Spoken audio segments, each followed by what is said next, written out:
Pelo sinal da Santa Cruz, livrai-nos Deus, nosso Senhor, dos nossos inimigos, em nome do Pai, do Filho e do Espírito Santo. Amém. Meu Senhor e meu Deus, eu creio firmemente que estás aqui, que me vês, que me ouves. Adoro-te com profunda reverência. Peço-te perdão dos meus pecados e graça para fazer com fruto este tempo de oração. Minha Mãe Imaculada, São José, meu Pai, Senhor, meu anjo da guarda, intercedei por mim.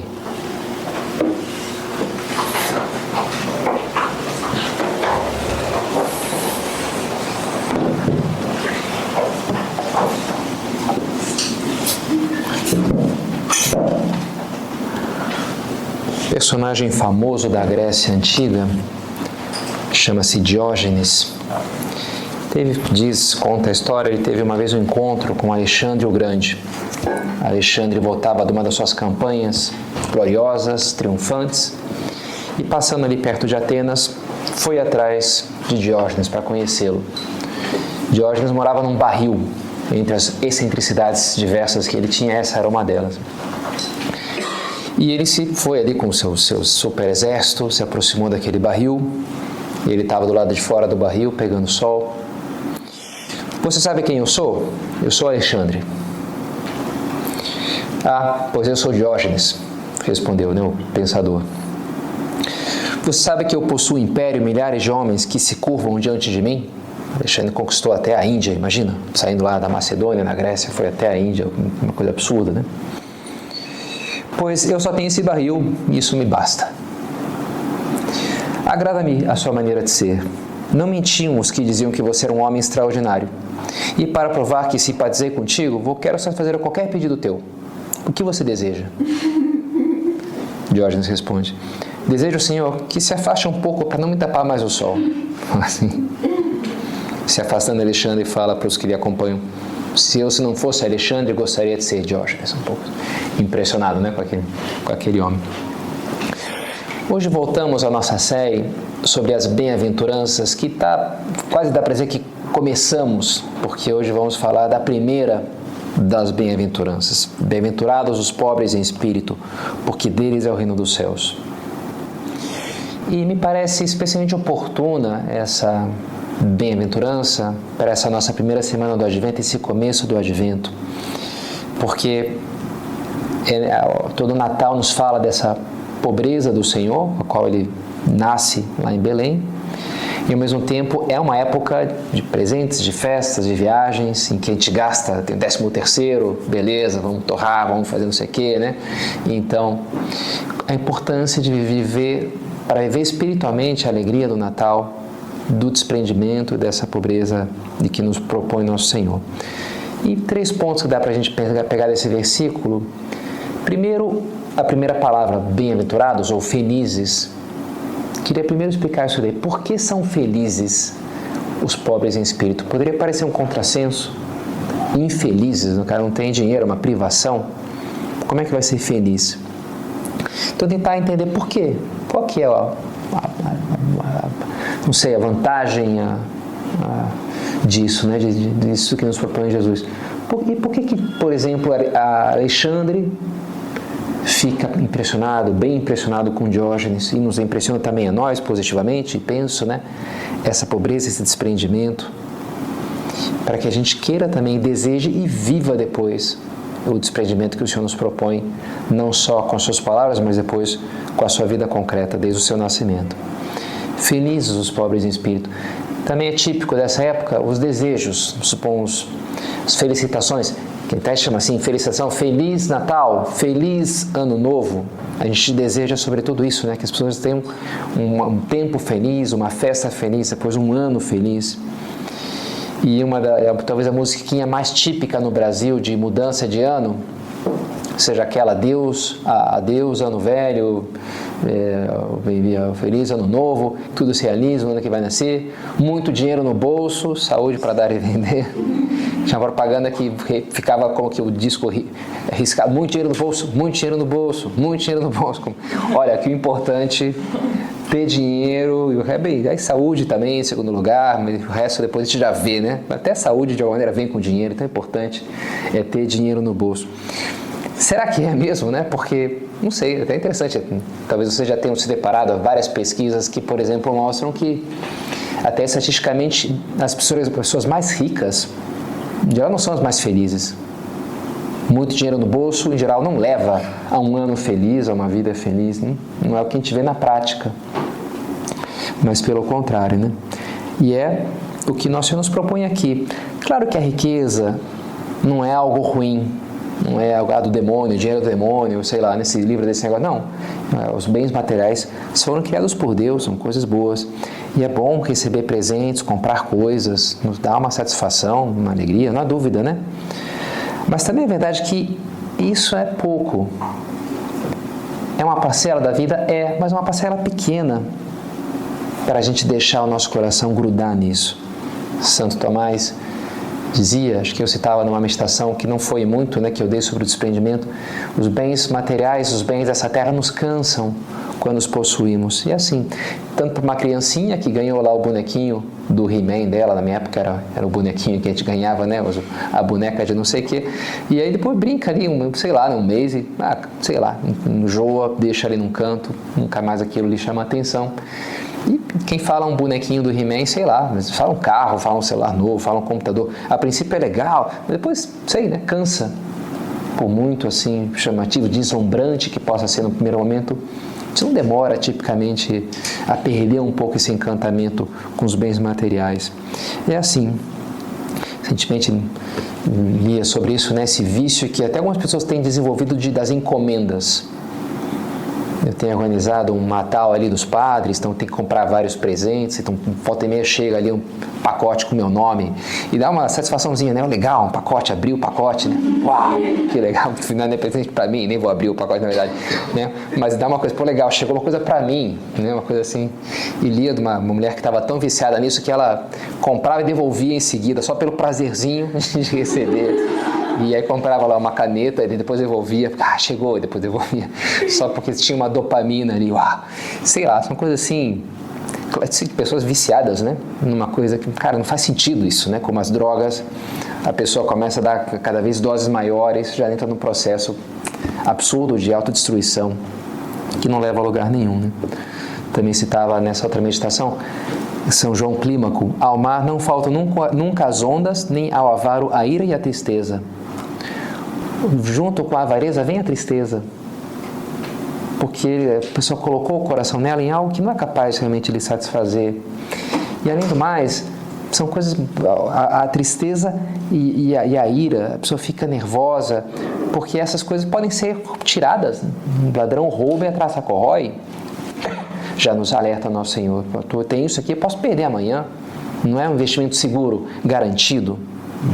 Faz uns anos teve um grande empresário no Brasil que, com escândalos, veio à falência. Eu conheci mais de uma pessoa que tinha posto toda a aposentadoria, tinha posto, investiu ali nas empresas desse cara, e hoje o negócio ficou, né, se desfez no ar, né, como... É um pouco assim, né, coloca ali tudo e daqui a amanhã, não sei se amanhã eu vou ter aquele dinheiro. Aquelas ações que eu paguei lá R$200, amanhã vale 2 centavos, né? Acontece esse tipo de coisa. E aquilo foi embora.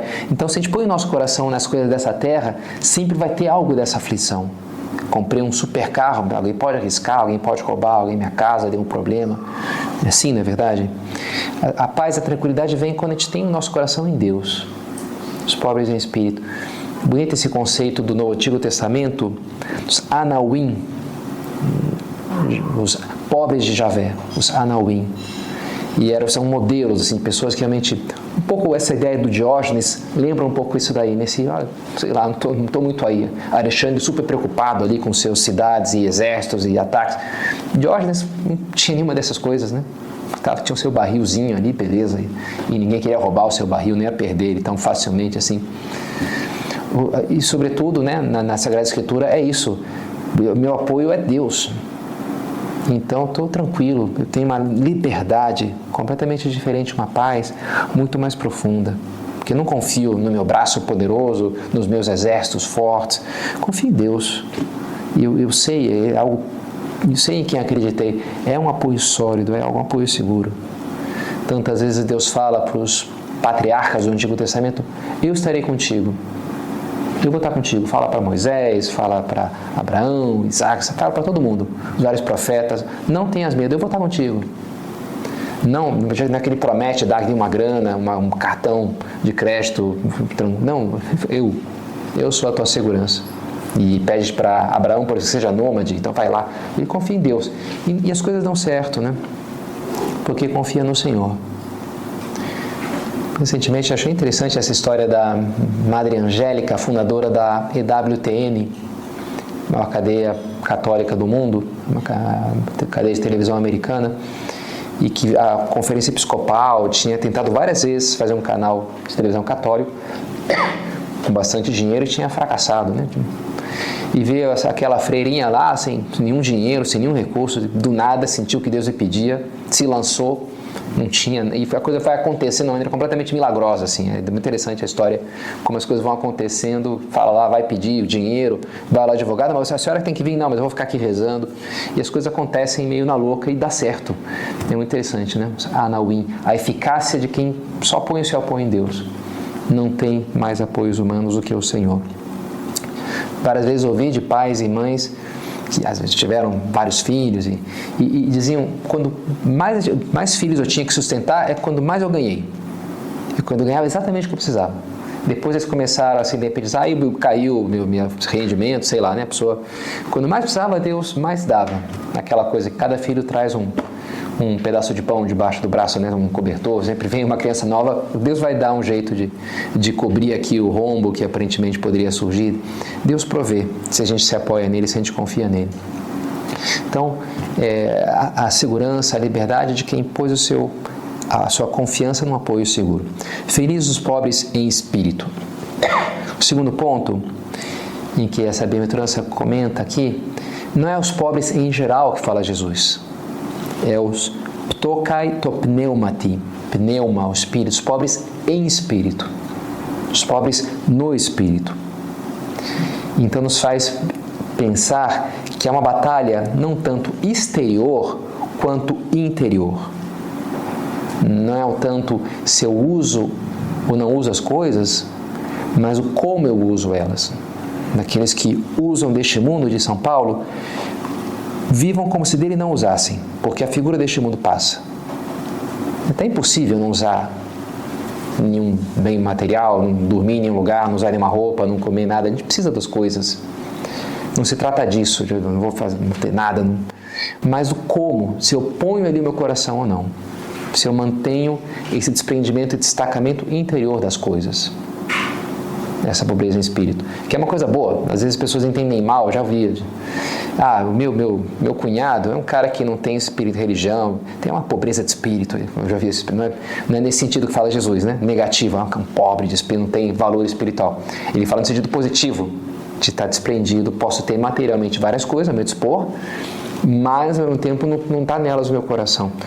São José Maria ilustrava essa verdade contando a história de um mendigo que alguma vez ele vivia lá, vinha pegar, quando distribuíam comida, e era um homem bem esfarrapado, bem miserável, e que vinha lá e davam ali um prato de sopa, alguma coisa assim, e uma colher para tomar a sopa, e aquele mendigo ele recusava a colher que os organizadores ofereciam, porque ele tinha a própria colher, e era uma colher bacana, era uma colher de estanho.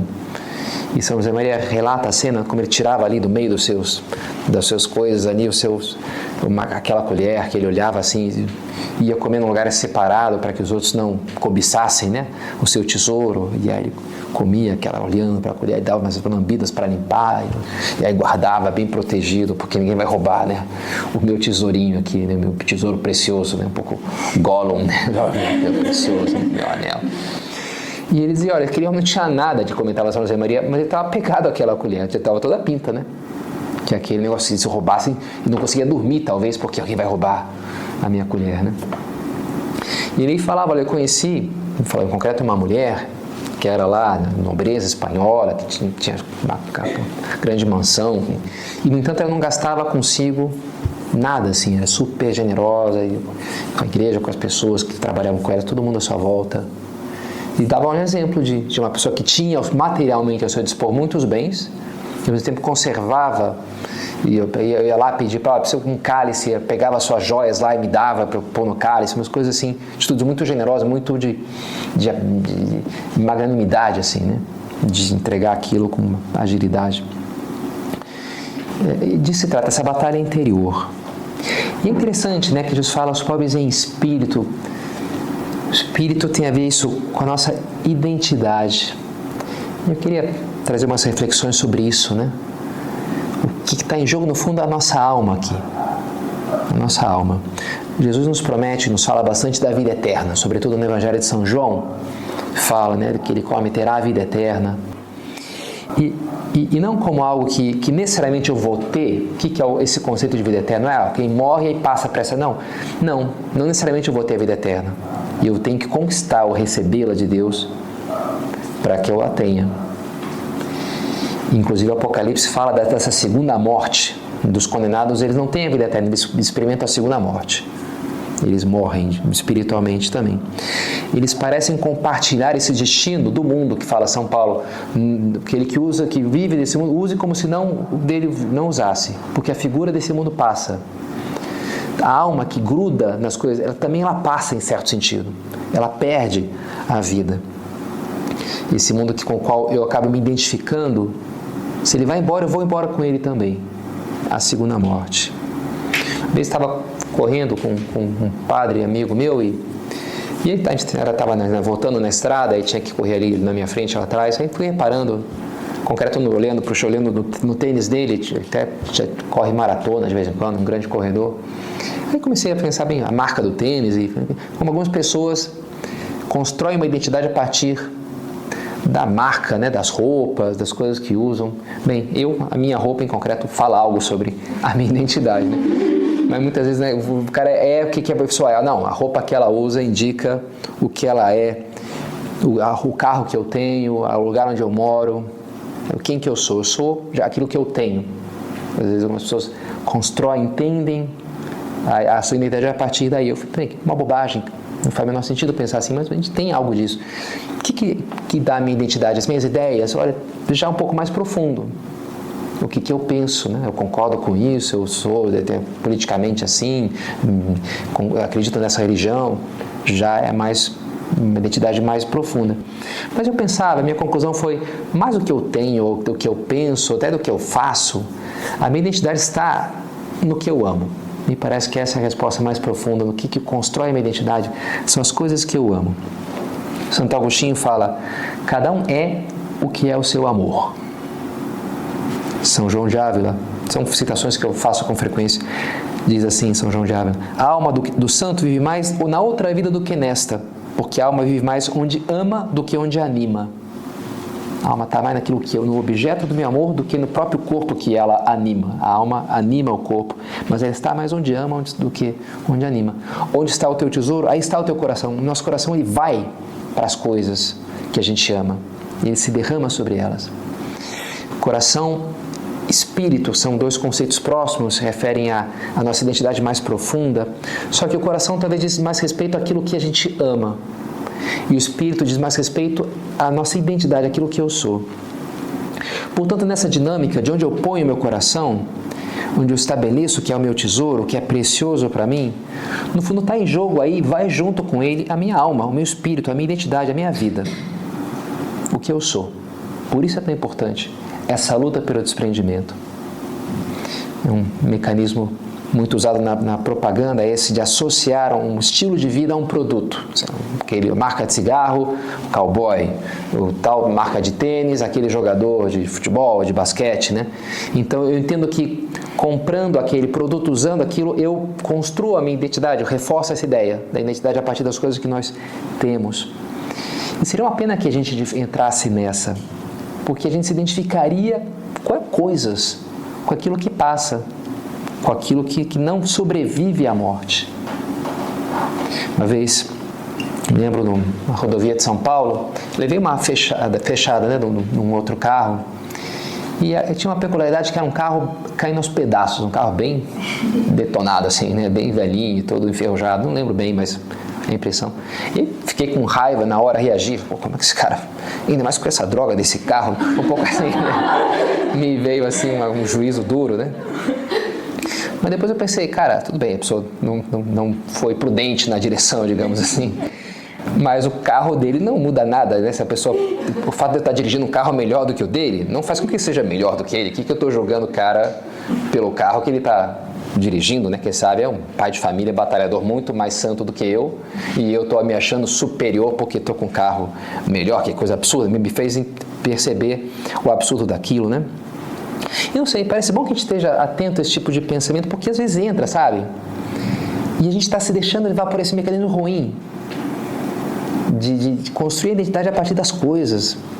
Isso é ruim, seja positivamente, de achar que somos melhores, porque agora eu tenho tal celular, então eu já tenho um status, né? Então eu já posso me apresentar, já pertenço mais a esse grupo, porque afinal de contas, né, eu estou nessa classe superior pelo carro que eu tenho, pelo lugar onde eu moro.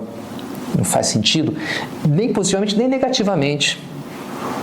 Se por acaso tem algum complexo, porque olha só, porque eu sou mais pobre, porque não tenho isso, porque eu não tenho aquilo, então eu olho para as pessoas meio acanhado, eu tenho vergonha de chegar, né, com esse carro, porque vão ver o meu celular, sei lá, né?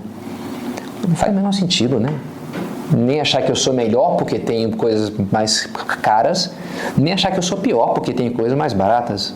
As duas coisas são duas caras da mesma moeda, mas é uma moeda falsa. Nossa identidade não é isso daí, não é o que nós temos. Bonito, um colega de adolescência do colégio, uma hora ele fez toda aquela coisa do adolescente, tinha lá várias marcas de roupa jovem lá no Rio de Janeiro, que a gente usava.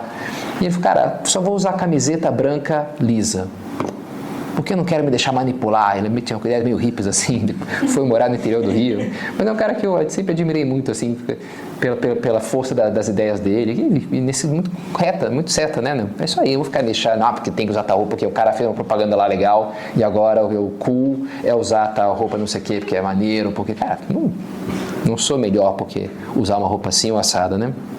E ele tinha essa rejeição. Que interessante que a gente tem algo assim também, me parece, né? Então, pobre em espírito desprendido. Não construir, mas não se deixar levar por uma coisa assim, por esses mecanismos comerciais.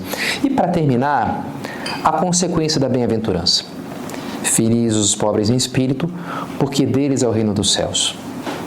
Então, primeiro, dois aspectos da causa, do gatilho, digamos assim, e agora então a consequência que Jesus promete, a promessa que vem daí.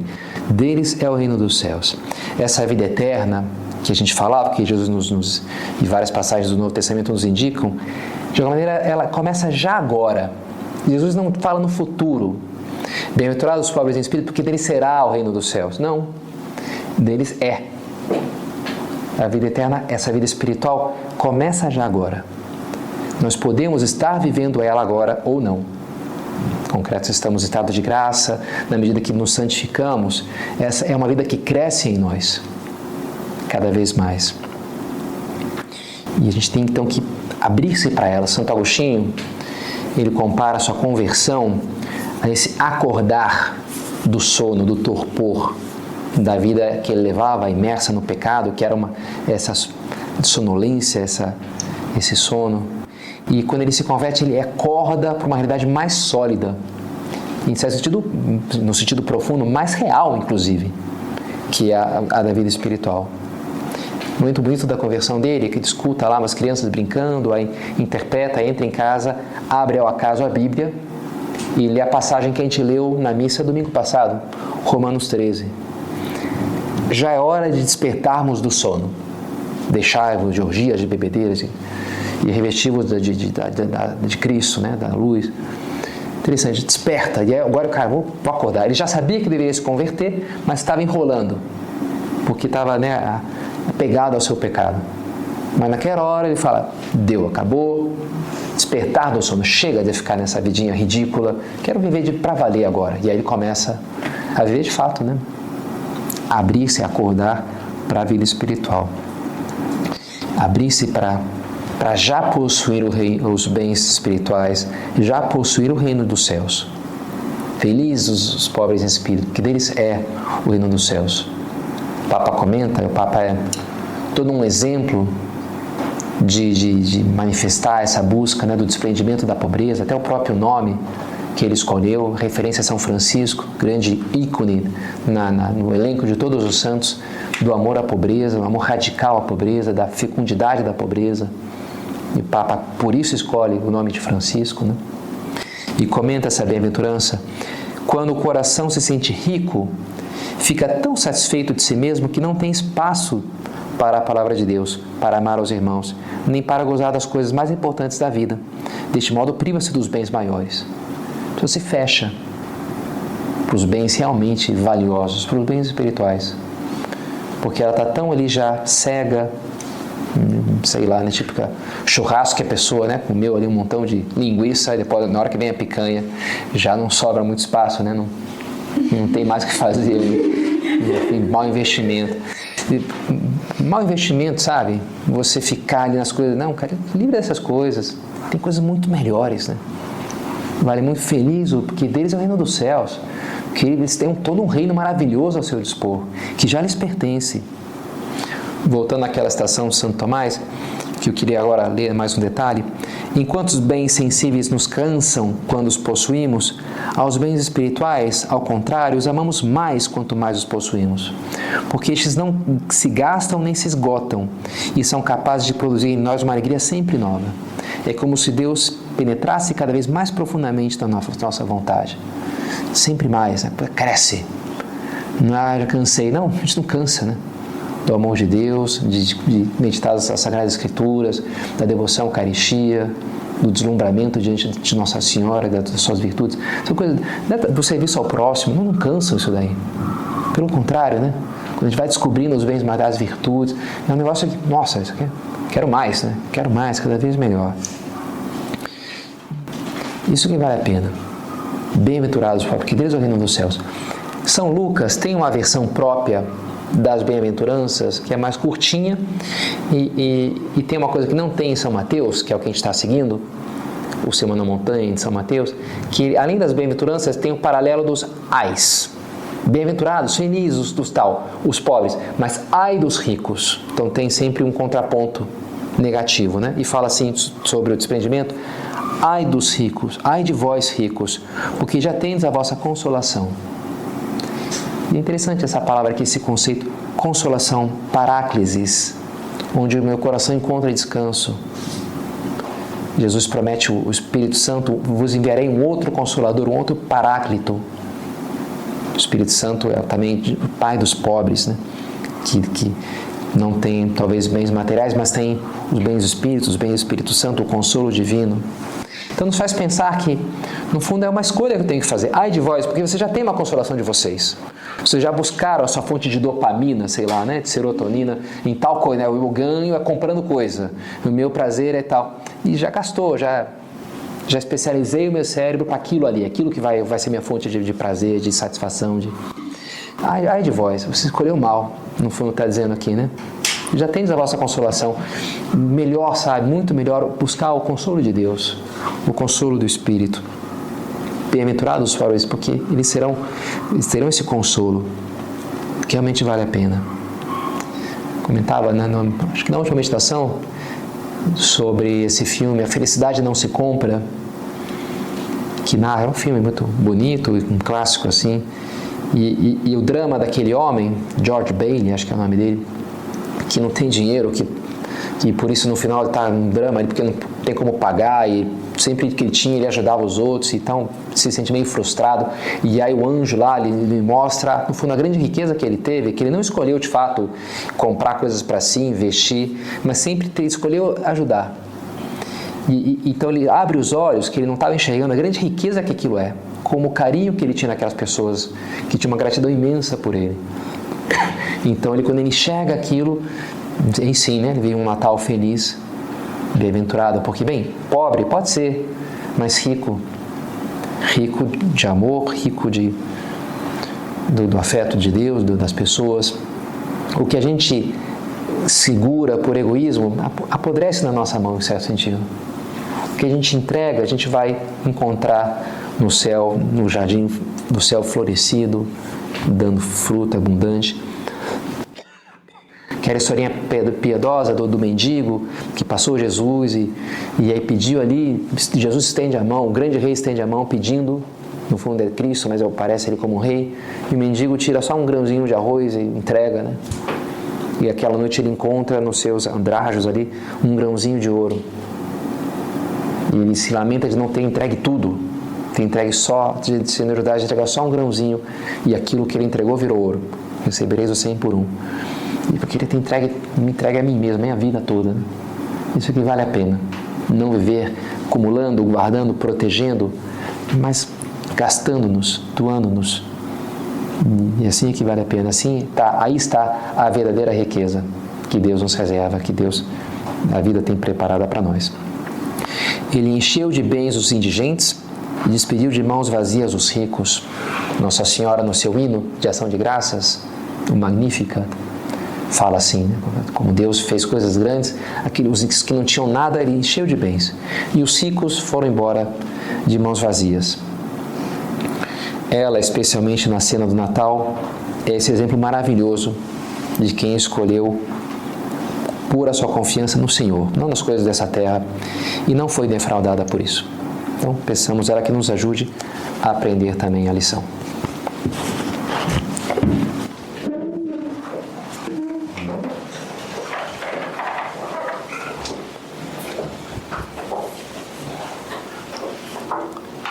Dou-te graças, meu Deus, pelos bons propósitos, afetos e inspirações que me comunicaste nessa meditação. Peço-te ajuda para os pôr em prática. Minha Mãe Imaculada, São José, meu Pai e Senhor, meu anjo da guarda, intercedei por mim.